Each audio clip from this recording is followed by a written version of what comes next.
కాబట్టి ఇవ్వగలిగాం. ఇవన్నీ కూడా చేస్తూ వచ్చాం.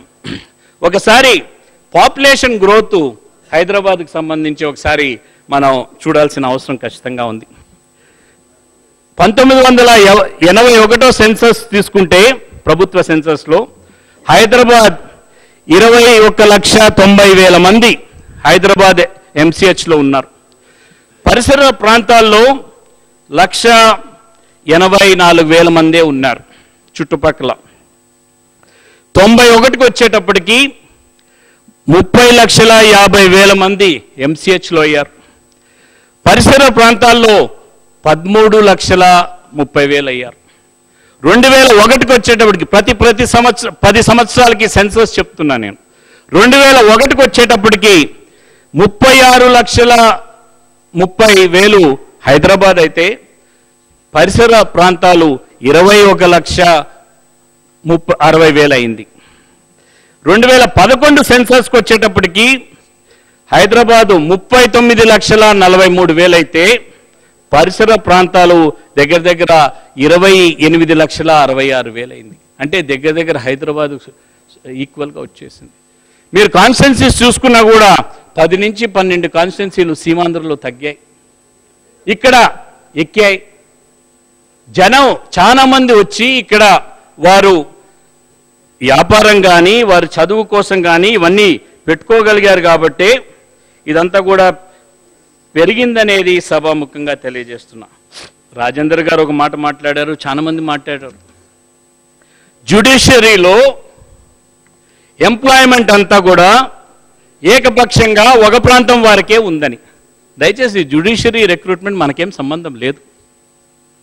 వారు కోర్టు వారే రిక్రూట్ చేస్తారు. మీరు చెప్పిన స్టాటిస్టిక్స్ నిజమో అబద్ధమో నాకు తెలీదు, కానీ మనకు ఎటువంటి సంబంధం లేదు. వారు పూర్తిగా వారు పరీక్ష పెట్టి వారి సిస్టంలోనే వారు రిక్రూట్మెంట్ చేస్తారు. మన రాష్ట్ర ప్రభుత్వం చేసేది కాదు. వారు స్టేట్ యాజ్ ఏ యూనిట్ తీసుకొని చేస్తారు. దయచేసి అది ఏమన్నా పొరపాటు ఉన్నా కూడా ఆ పాపాన్ని ఇక్కడ ఉన్న ముఖ్యమంత్రులకు అంటగట్టద్దండి. అది మాకు సంబంధం లేదు. కోర్టులో వారు చేసే రిక్రూట్మెంట్ వారు చేస్తున్నారు.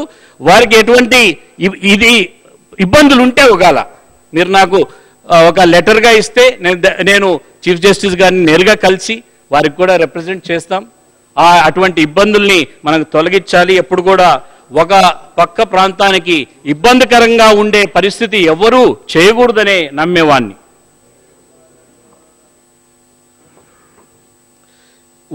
ఉన్నవి లేనివి అన్నీ చెప్పి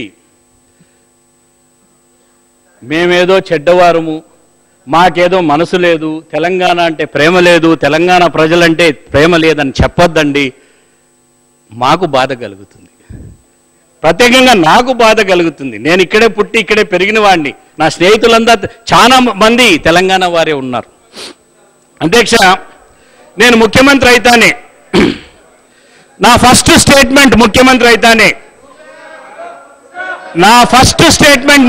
అయితానే నేను హైదరాబాదీ అని చెప్పాను. నా ఫస్ట్ స్టేట్మెంట్ అది. ఎందుకు చెప్పానంటే ఇక్కడే పుట్టాను, ఇక్కడే పెరిగాను, ఇక్కడే చదువుకున్నాను. నేను తిరిగిన గల్లీలు మీ తెలంగాణ వాళ్ళు కూడా తిరిగిండరు. నడకలో కానీ, బస్సులో కానీ, సైకిల్లో కానీ, మోటార్ సైకిల్లో కానీ, కారులో కానీ, ఇప్పుడు కాన్వాయ్లో కానీ నేను తిరిగిన గల్లీలు మీరు కూడా తిరిగిండరు. అంత బాగా నాకు హైదరాబాద్ తెలుసు. హైదరాబాదే కాదు, నిజామాబాద్ కానీ, కరీంనగర్ కానీ. కరీంనగర్ మీ అడవుల్లో చాలాసార్లు వచ్చాను, నిజామాబాద్కి వచ్చాను. నేను మెట్పల్లికి వచ్చాను, నిజామాబాద్కి వచ్చాను, ఆదిలాబాద్కి పోయాను. నాకున్న సంబంధాలు తెలంగాణతో ఇంత అంతా కాదు. నేను ఇప్పటికి కూడా నేను కోరేది, దయచేసి మొట్టమొదట నేను విశ్లేషణ చేసింది, ఎందుకు బాధపడుతున్నారు తెలంగాణలో, ఏ అంశాలు వారికి బాధ కలిగిస్తున్నాయి, ఆ బాధను తొలగించే ప్రయత్నం చేస్తాం. రాష్ట్రం గురించి మనం నిర్ణయం తీసుకునేది లేదు, కానీ బాధను తొలగించే బాధ్యత నేను ముఖ్యమంత్రి అయినాను కాబట్టి నా పైన ఉన్నది. అందుకని నా ప్రయత్నం నేను చేయాలనే ఉద్దేశంతో మొట్టమొదటి అపాయింట్మెంట్ అడ్వకేట్ జనరల్ తెలంగాణ వారికి వేశాను. మొట్టమొదటి ఇబ్బంది కూడా 56 నుంచి ఇప్పటి వరకు తెలంగాణ వ్యక్తి అడ్వకేట్ జనరల్ గా లేరంటే నిజంగా నాకు కూడా ఆశ్చర్యమే. పబ్లిక్ ప్రాసిక్యూటర్ తెలంగాణ వాడిని ఇప్పుడు ఉన్నారు, మీకు తెలియదు. మీ ఆదిలాబాద్ ఆయనే ఉన్నాడు. ఈరోజు అడ్వకేట్ జనరల్, పబ్లిక్ ప్రాసిక్యూటర్, లా సెక్రటరీ ముగ్గురు తెలంగాణ వారే. ముగ్గురు తెలంగాణ వారు ఉన్నా కూడా ఇద్దరు లా సెక్రటరీలు. ఒక్క ఆంధ్ర గాని రాయలసీమ వ్యక్తి గాని ఎందుకు తెలంగాణ వాడిని పెట్టారని ఇంతవరకు అడగలేదు నన్ను. ఎందుకంటే ఆ దృష్టి లేదు, ఆ దృష్టితో మేము చూడము. కాంపిటెంట్ పర్సన్ ఉన్నప్పుడు ఖచ్చితంగా మనం చేయాలి, చేసి తీరాలి, చేయాల్సిన బాధ్యత ఉంది, చేస్తాము. ఇంకా ఎక్కువ చేయాల్సిన అవసరం కూడా, ఎక్కడెక్కడ అవకాశం వచ్చిందో, ఎక్కడెక్కడ మీకు బాధ కలిగిస్తుందో ఆ బాధను తొలగించే ప్రయత్నం చేశాను తప్ప ఎటువంటి వేరే మీకు కొత్త బాధ కలిగించే విధంగా లేకనంటే నా వల్ల మీరు బాధ పడాలి అని ఎక్కడా లేదు. నాతో మా ఎమ్మెల్యేలు కానీ మినిస్టర్స్ కానీ ఎంత ఇబ్బంది వారికి పబ్లిక్లో ఉన్నా కూడా నా వరకు 100% కోఆపరేషన్ ఇచ్చారంటే వారిని నిజంగా నేను అభినందిస్తున్నాను. నేను మా లీడర్ సోనియా గాంధీ గారికి కూడా చెప్పాను, వారికి ఎంత ఒత్తిళ్లున్నా కూడా ఇబ్బంది వచ్చినప్పుడు ప్రభుత్వానికి సహకరించారని నేను చెప్పాను. వారు ఎంత ఒత్తిడి పెట్టారు లో కాన్ఫిడెన్స్ మోషన్లో ఇక్కడ ఓడించేదానికి ప్రభుత్వాన్ని నాకు తెలుసు, వారికి తెలుసు. ఏమేమి ప్రలోభాలు పెట్టే ప్రయత్నం చేశారో కానీ ఒక్కరు కూడా తెలంగాణ ఎమ్మెల్యే ఒక్కరు కూడా వారికి లొంగలేదనేది సభాముఖంగా తెలియజేస్తున్నాను. ఎందుకంటే నాకు ఆ ప్రేమ ఉన్నది వారంటే.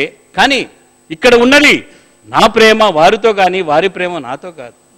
ప్రజల సమస్య శాశ్వతంగా ప్రజలకు ఇబ్బందికరమైన పరిస్థితులు వస్తాయి అని బాధతో చెప్తున్నా తప్ప వేరే విషయం లేదనేది సభాముఖంగా తెలియజేస్తున్నా. ఇది కాక